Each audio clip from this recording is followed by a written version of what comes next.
joyful, gay, all the night and day, feeling as they never felt before. What is the thing that makes them sing? Rich man, poor man, thief, doctor, lawyer, chief, feel a feeling that they can't ignore. It plays a part in every heart, and every heart is shouting encore. Love is sweeping the country, waves are hugging the shore. All the sexes from Maine to Texas have never known such love before. See them whirling and cooing like the bird is above. Each girl and boy alike sharing joy alike feels that passion will soon be national. Love is sweeping the country, there never was so much love.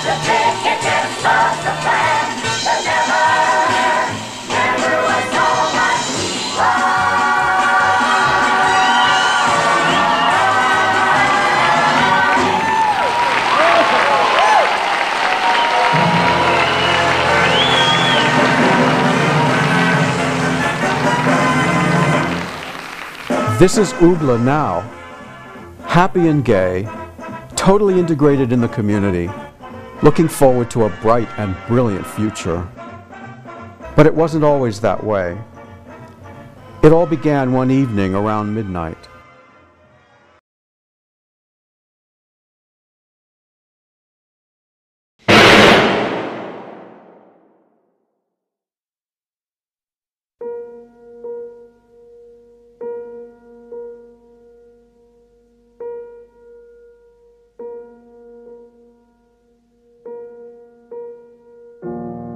Our friend Bobby Brown, 24 years old, was assaulted, robbed, and shot to death while leaving a local gay bar.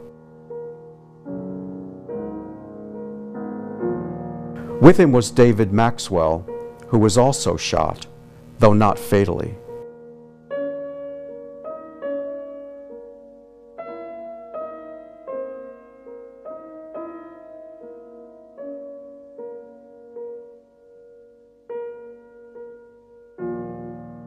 This was the end of a string of gay bashings on Figueroa between two bars, with little help from the police.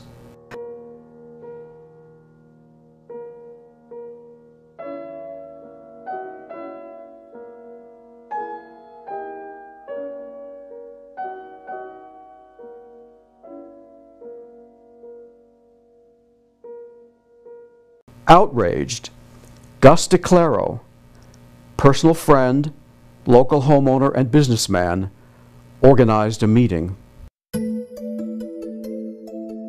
In attendance were noted gay rights activist Morris Kite, a commissioner of the Human Rights Committee for Los Angeles County, a police representative from Northeast Division of LAPD, plus a total of 65 or more people. We discussed for the first time together police practices and gang problems, safety in unsafe situations, bar safety and responsibilities, and most importantly, we discussed communication among gays and lesbians with the police. We helped with the finances of Bobby Brown's funeral, and we offered a reward for information leading to the arrest of the killers. And we also provided some assistance for David Maxwell. Gus DeClaro founded the Uptown Gay Alliance. General meetings began with some very practical goals. First of all was to maintain and develop more beautification in our neighborhood.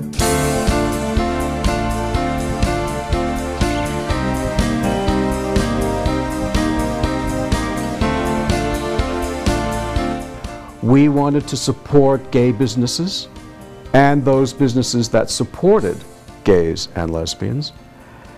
And most importantly, we wanted to educate the community at large on the true nature of homosexuality.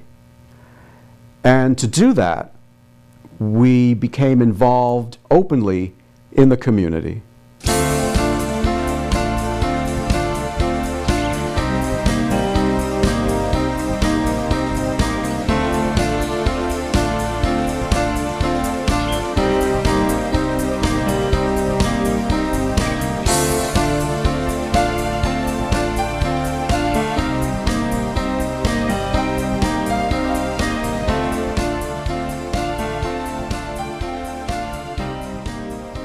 It was a very exciting time. Scary, but exciting at the same time. I became involved in UGLA in 1983.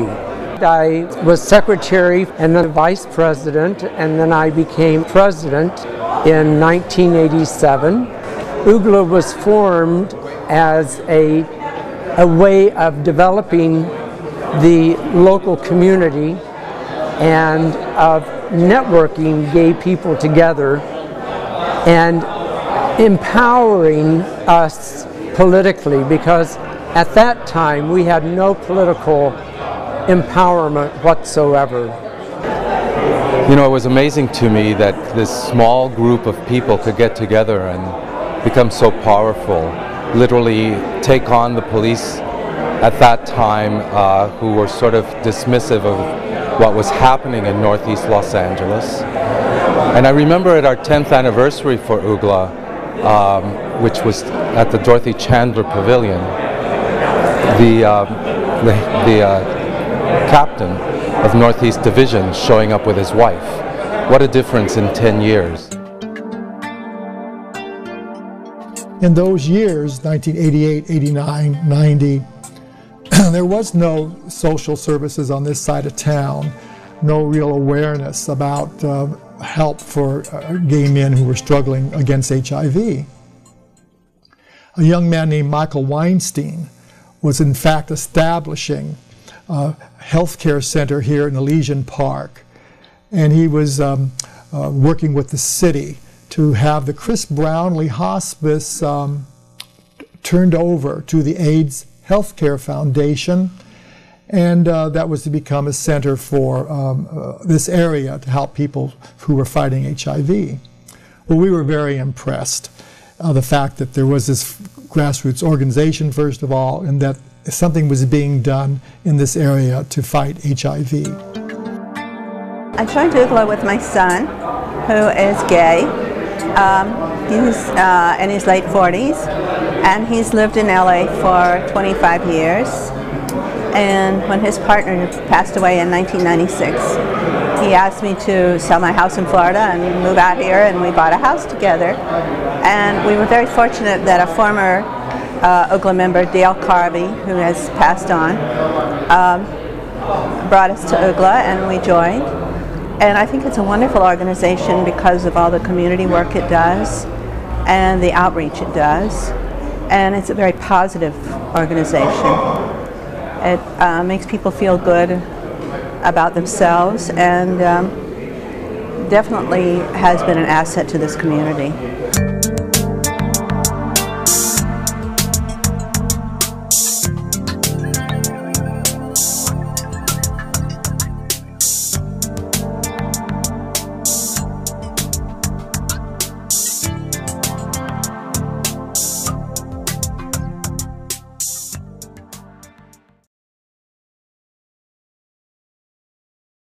In 2001 and 2002, I was president again, and so during that term I went past the City Hall down here and saw a banner advertising the Boy Scouts breakfast.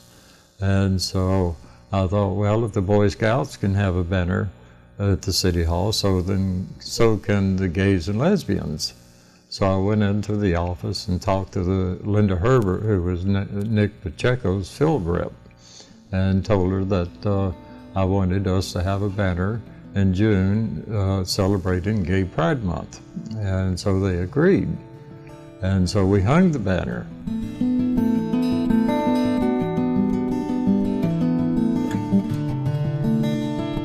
We had to replace it 2 or 3 times from all the vandalism.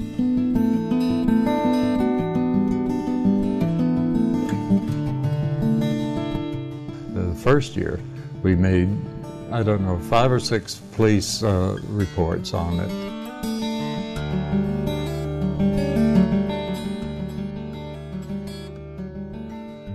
The second year, no problem, and we had it for 2 or 3 years after that without any problem. So it was a very moving time for UGLA and for the neighborhood to adjust to the fact that we're here and we're queer and we're going to stay here.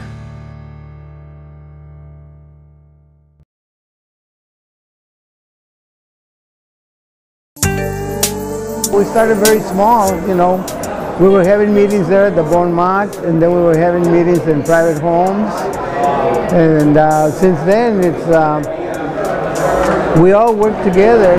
I used to meet the new people coming in and promote the company, the club, so they could join. And a lot of them did join. Some of them are still here, really. One of the first mixers was held at a friend's house. Bob Matke, who was a neighbor of mine a few blocks away, hosted one of those first mixers for UGLA. I'm a retired attorney now.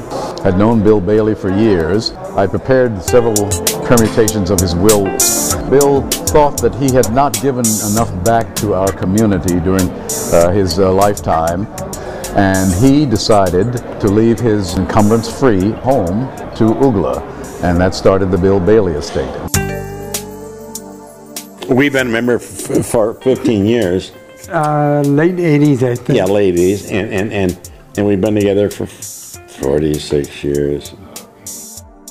Kay Beckham was the first person who ever used the word AIDS in the straight community, and she was just wonderful.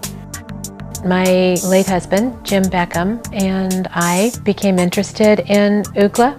Our good friends in the community had this wonderful organization that was not being acknowledged. So we decided to recognize them and their good work, especially with one of the fundraisers that they were doing at the time, which was Project Angel Food. We kind of got them introduced into the chamber, and in doing that, into the business community and then the community at large. A lot of the people that are members there are very good, dear friends of ours, and it was just a great group of people, and they do great things. They raise monies, they matching funds, they help the community. I feel that UGLA's been around 25 years. I still feel they're going to be another 25 years strong. They're very active, their membership's increasing, and they're more involved in the community than more so than the past. Edgy. Forward-thinking. From its inception, UGLA has always been a revolutionary organization. UGA embraced the membership of women by changing our incorporated official title to UGLA. We have a great deal to be proud of. There were other grassroots organizations developing at that time, but UGLA was different and special and remains so to this day. In the 80s, we had only just begun to work together and bond on issues and politics surrounding the AIDS crisis. Men and women in our larger community were uneasy with each other. We did not know each other. We did not know each other.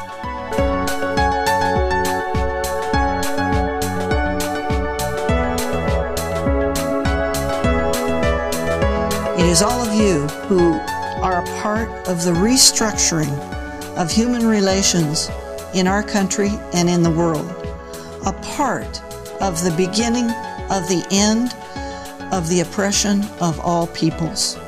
And I hope that UGLA continues so that other people will have the opportunity to enjoy the richness that UGLA has to offer, the activities, the friendships, and the bonding experiences. We have always been ahead of the time.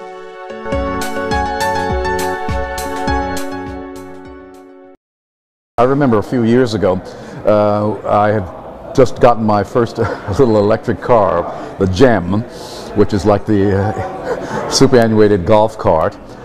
We had the Christmas parade, and the Carls had asked me whether I would drive my Gem in the parade. And of course they had their Hummer at the time. It was quite interesting, the juxtaposition, because I was leading the Hummer down the parade.